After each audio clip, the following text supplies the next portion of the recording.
अस्सलामुअलैकुम। आज की वीडियो में हम स्ट्रेट प्लाज़ो की कटिंग सीखेंगे। इंतहाई आसान तरीके से आपको स्ट्रेट प्लाज़ो की कटिंग बताऊंगी।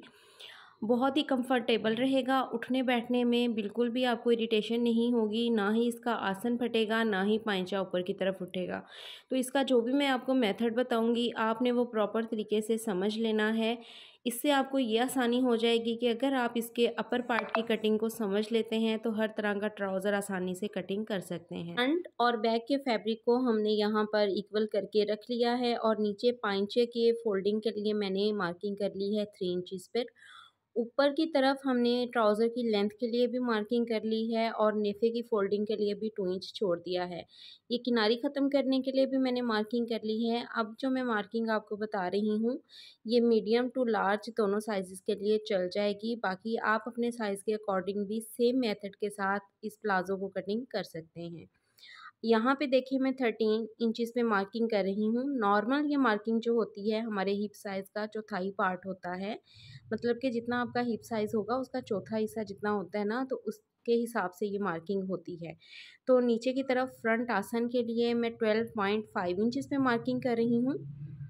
आपने अपने हिसाब से इस चीज़ को देखना है, लेकिन अगर आप चाहते हैं कि कंफर्टेबल रहें तो आप सेम मेथड यूज़ कीजिएगा। यहाँ भी मैं 13 इंचज़ में मार्किंग ले रही हूँ। आगे आसन की गोलाई के लिए, क्रोच के लिए हम 2 इंचज़ में मार्किंग करेंगे। अब इस लाइन को नीचे की तरफ स्ट्रेट कर देंगे। अब मैं इस फैब्रिक को थोड़ा-सा पलट लेती हूँ ताकि आपको कैमरे में आसानी से नज़र आ जाए।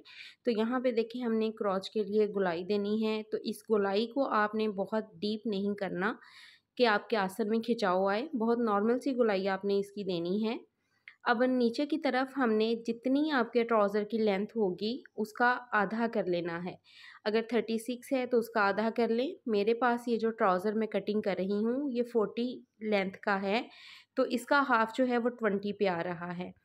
तो यहाँ पे देखें 20 इंचज़ में मार्किंग करूँगी और इस लाइन को सीधे स्केल के साथ हमने बिल्कुल सीधा कर लेना है।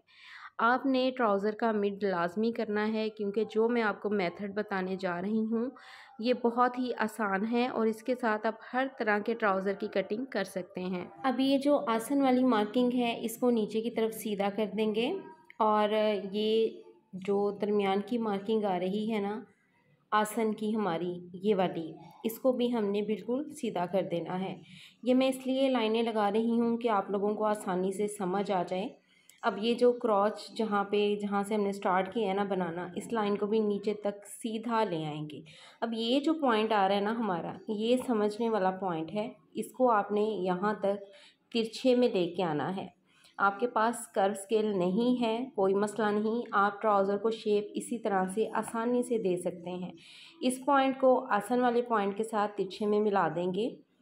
अब आपने ये लाइन हमने देख लेनी है, ये 2 इंच पे हमने लगाई थी ना, अब इस लाइन को हम सीधे में मार्क करते हैं तो ये टोटल हमारा जो है ना वो 15 इंचज़ है, ठीक है।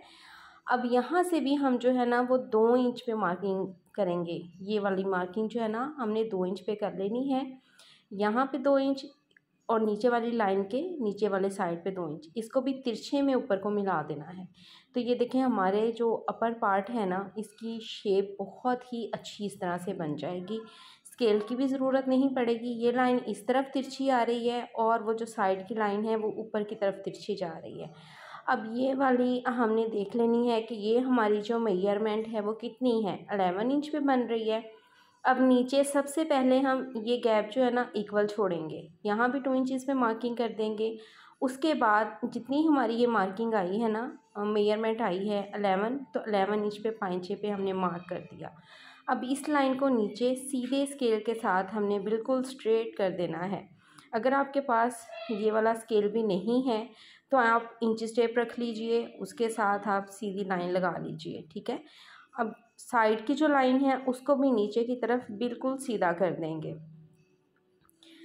तो यहाँ देखें हमारी जो है ना ये सारी मार्किंग फ्रंट पार्ट की हो गई है।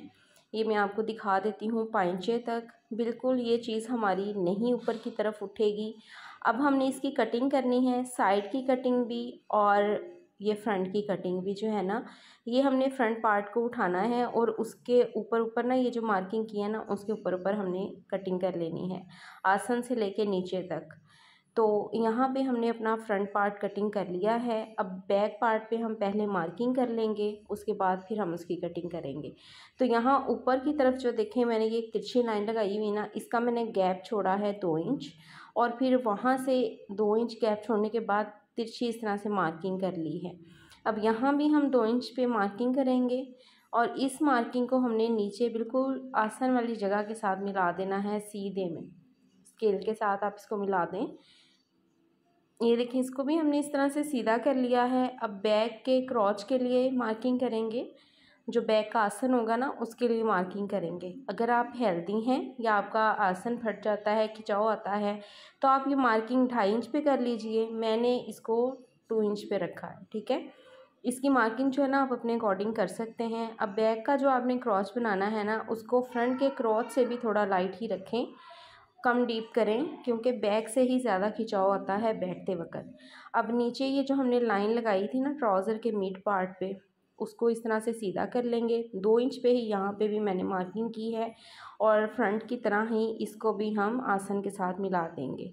हाथ से ही ये मार्किंग आपने कर लेनी है, बिल्कुल भी स्केल की ज़रूरत नहीं पड़ेगी। अब नीचे पांचे की तरफ इस लाइन को भी हम सीधा नीचे तक ले जाएंगे, जैसे हमने फ्रंट पार्ट के लिए किया था, बिल्कुल सेम उसी मेथड के साथ। मैं ये स्केल यूज़ कर रही हूँ, आप इंचेस टेप यूज़ कर लें। अगर इंचेस टेप भी नहीं यूज़ कर सकते तो फिर आप डॉट डॉट करके आप पहले हाथ के साथ ही जो है वो नीचे तक मार्किंग कर लीजिए। तो इस तरह से ये देखें, स्केल के साथ मैं इस मार्किंग को ये हमारे ट्राउज़र के मिड पार्ट तक इस तरह से मिला दूंगी। हमारे बैक पार्ट की भी मार्किंग जो है वो कंप्लीट हो चुकी है। अब हमने इसके ऊपर जो है वो कटिंग कर लेनी है अपने बैक की।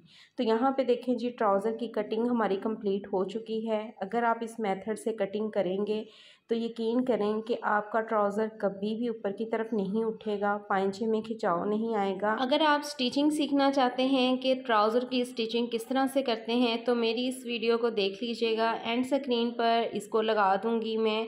जैसे ही वीडियो एंड होगी तो आप इस लिंक को क्लिक करेंगे तो ये वीडियो जो है वो चल जाएगी, आप इसको देख सकते हैं। अच्छा, यहाँ पे मैं आपको एक चीज़ बता दूँ कि ये जो ट्राउज़र है ना, ये बहुत ही आजकल फ़ैशन में इन हुआ हुआ है, क्योंकि हमारे जो 2 पीस सेम प्रिंट के ड्रेसेस बन रहे हैं ना, उनके साथ ये बहुत ही फ़ैशन में इन है। अगर आप इसके अपर पार्ट की कटिंग को समझ जाते हैं ना, तो यकीन करें नीचे से जिस मर्ज़ी शेप का आप ट्राउज़र बना लें, बेल बॉटम बना लें, चाहे तो पैंट ट्राउज़र बना लें, लेकिन अपर पार्ट की कटिंग जो है ना वो ये जो मिड तक लाइन आ रही है ना, यहाँ तक सेम रहेगी, नीचे से बस शेप चेंज हो जाएगी। अगर जी आपको वीडियो अच्छी लगती है तो वीडियो को लाइक कर दें, चैनल को सब्सक्राइब कीजिए, बेल आइकन को लाजमी प्रेस कीजिएगा। और मिलते हैं जी नेक्स्ट वीडियो में। आप लोग मुझसे ये शिकवा करते हैं कि मैं स्टिचिंग नहीं बताती, तो जब हम एक ही वीडियो में दोनों चीज़ों को ऐड कर देते हैं तो वीडियो लंबी हो जाती है और आप लोग फिर वीडियो को स्किप कर देते हैं। तो यहाँ पर देखें, मैं अपने स्टूडेंट्स को समझा रही थी कि इसकी कटिंग कैसे करनी है, साथ ही मैंने फिर वॉइस ओवर करके आपके लिए भी ये वीडियो अपलोड कर दी है।